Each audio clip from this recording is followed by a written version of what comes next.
Hey, it's NPR's Book of the Day. I'm Andrew Limbong. Today's interview is with the super popular journalist and podcast host Malcolm Gladwell. His new book, Revenge of the Tipping Point, is a sociological exploration of how negative social behavior spread.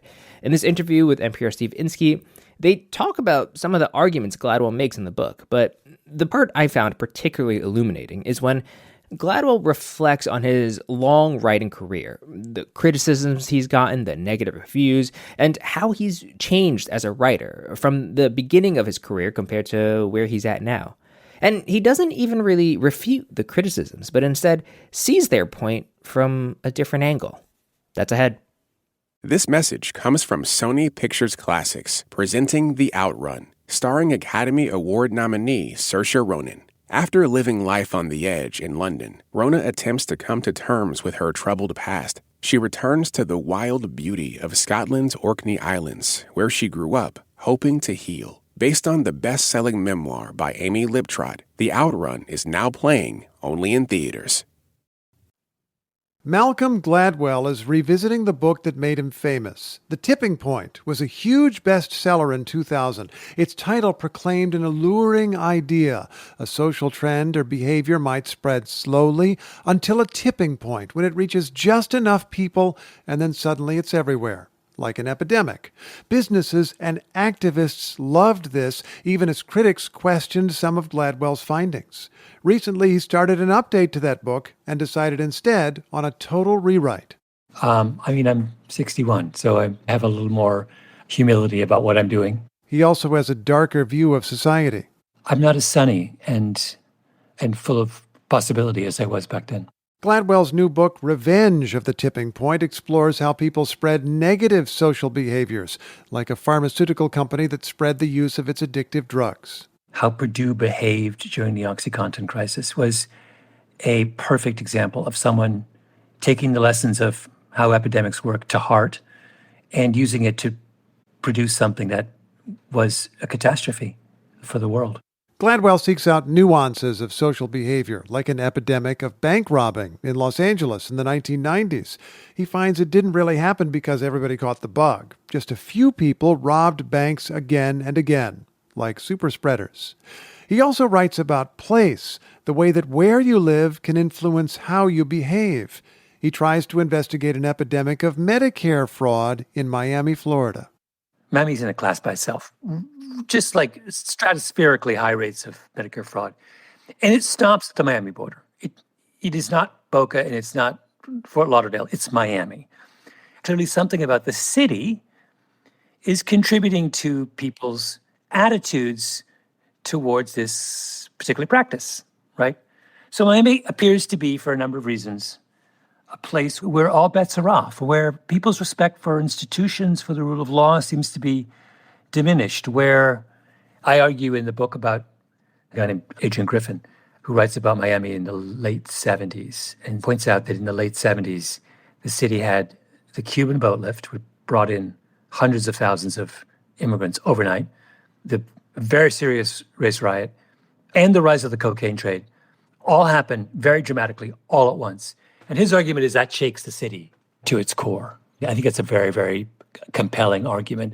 And when I want to be clear. You're not saying like the Cubans brought some criminal attitude or whatever. No. You're saying there was stress on institutions and crime from drugs that discredited institutions.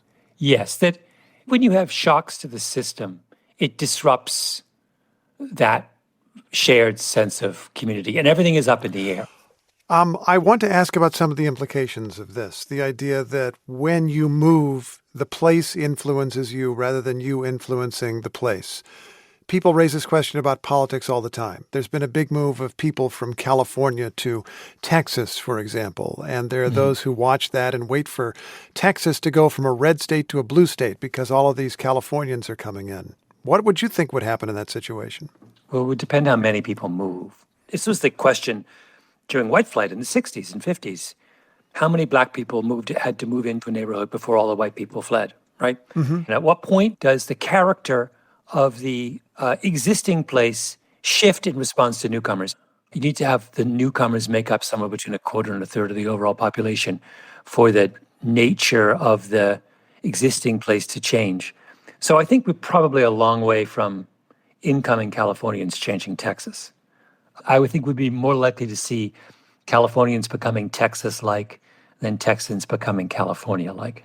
Can I get you to address some of the criticisms of your books writ large? They're enormously popular. You have many, many fans, obviously, and yet people will sometimes write reviews. The New York Times, on more than one occasion, comes to mind, just pulverizing, almost enraged kind of reviews. You stir strong emotions. I assume you've noticed this. Why do you think it is? I am 0 for 8 in the New York Times. Every single book I've written has gotten a very poor review. I don't really know. I think maybe there's I like to punch up. My favorite thing is punching up. And if I was 30 years old and I was reviewing Malcolm Gladwell's new book, I think I would go after it with both guns blazing because it'd be really fun. In fact, when I was 30 years old, if memory serves, I did exactly that to older established writers. One way to describe the criticism in general is Malcolm Gladwell takes these ideas that were already in social science and he just repackages them and puts his own words on them, and there's nothing too original there. I could think of that criticism a lot of different ways. How do you think about it? I don't think that's a criticism. That's the job, right? That's what journalists do. The job of a journalist is to go and to talk to people who know something specific that the rest of the world needs to know about and to translate what they say in a way that makes sense to a broad audience. That is the job description. I'm like, yes, of course. That's why I wake up in the morning, to do exactly that. At the same time, I heard you say that your thinking has become more nuanced over time. And I almost wonder if you've listened to some of this criticism and to an extent agreed with it. Yeah, I mean, I don't think you can't be a human being and trying to be better and not learn from your critics. So to the extent that they, early in my career, pointed out where, there were times when I would rush judgment on something, where I got an idea wrong, where I overstated, and I've tried to listen to that, and I've tried to have some greater degree of humility in the way I handle and present ideas. Malcolm Gladwell is the author of Revenge of the Tipping Point and many other books. Thanks for the time. Thank you so much.